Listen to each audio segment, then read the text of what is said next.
Tube Tamil வணக்கம். இரண்டாவது உலக மகா யுத்தத்தில் நாஜிகளை சோவியத் ரஷ்யா வெற்றி பெற்ற வெற்றி திருநாள் நினைவுகள் ரஷ்யாவில் கொண்டாடப்பட்டிருக்கின்றன. ரஷ்ய அதிபர் புட்டினை காணவில்லை என்று மேற்கு நாடுகள் ஊடகங்களில் போலி செய்திகளை பரப்பிக் கொண்டிருக்க இந்த அணிவகுப்பில் அவர் நேரடியாக வந்து கலந்து கொண்டார். இந்த அணிவகுப்பை நடத்துவதற்காக உக்ரைன் ரஷ்யா இடையே 4 தினங்கள் யுத்த நிறுத்தம் என்று டொனால்ட் ட்ரம்ப் அறிவித்திருந்தார். இந்த அறிவிப்பில் அவர் தன்னுடைய 9வது அமைதியை ஏற்படுத்திய நாடுகளாக இந்த நாடுகளை கொண்டு வருவேன் என்றும் சூளுரைத்திருந்தார். உக்ரைனிய அதிபர் வோலோடிமிர் செலன்ஸ்கி இந்த ஊர்வலத்தை நாங்கள் தடுக்க மாட்டோம், அமைதியான முறையில் நடக்கட்டும் என்று கூறியிருந்தார். எனவே இதை ஆதாரமாக வைத்து ஓர் அமைதி வருமா என்பது கூட ஆர்வத்தை தூண்டுவதாக இருந்தது. 2 நாடுகளுக்கும் இடையே கைதிகள் பரிமாற்றமும் நடைபெற்றிருக்கின்றது. இந்த இடத்தில் பேசிய ரஷ்ய அதிபர் புட்டின் இது போன்ற வெற்றிகளை கொண்டாட வேண்டும் என்றும் நாஜிகளை சோவியத் ரஷ்யா வெற்றி கொண்டு உலக மக்களுக்கு அமைதியை தந்தது என்றும் அந்த அமைதியை தந்த நாடு சோவியத் ரஷ்யா தான் என்றும் ஆக்ரோஷமாக பேசியிருக்கின்றார். இந்த அணிவகுப்பில் வடகொரியாவினுடைய இராணுவமும் கலந்து கொண்டது. இந்த இராணுவம் கலந்து கொண்டதானது மேற்கு நாடுகளுக்கு ரஷ்யா விட்டிருக்கின்ற ஓர் எச்சரிக்கையாகவும் பார்க்கப்படுகின்றது. டொனால்ட் ட்ரம்ப் 9வது அமைதியை ஏற்படுத்த போகின்றேன் என்று கூறியிருக்கின்றார்.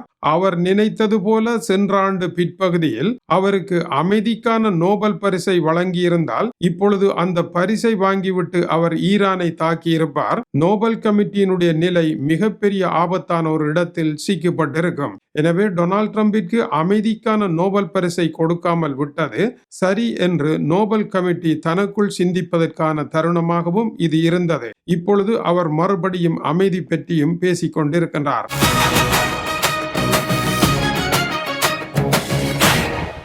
இன்றைய செய்திகளில் அடுத்து முக்கியம் வருவது அமெரிக்க அதிபரனுடைய முன்னாள் பாதுகாப்பு ஆலோசகர் ஜான் போல்டன் ஐரோப்பிய நாடுகளை எச்சரித்திருக்கின்றார். டொனால்ட் ட்ரம்பையும் அமெரிக்காவையும் நம்பி உங்களுடைய சொந்த பாதுகாப்பை தீவிரப்படுத்துகின்ற வேலையை மட்டும் கைவிட்டு விடாதீர்கள் என்று குறிப்பிட்டிருக்கின்றார்.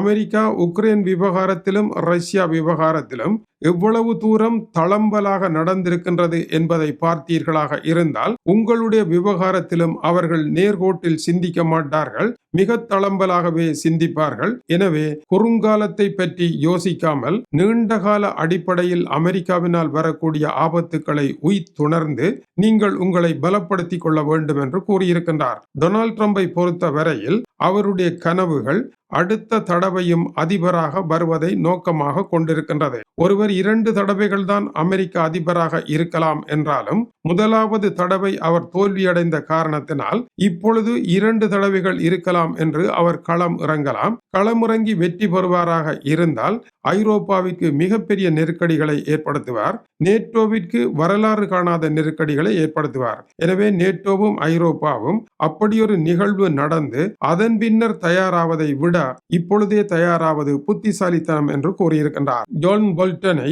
ஒரு மீசை முளைத்த சிலந்தி பூச்சி என்று டொனால்ட் ட்ரம்ப் கேலியாக பேசியது குறிப்பிடத்தக்கது. இது டியூப் தமிழனுடைய உலக செய்திகளுக்காக டென்மார்க்கில் இருந்து கீசே துரை. வணக்கம் உறவுகளை.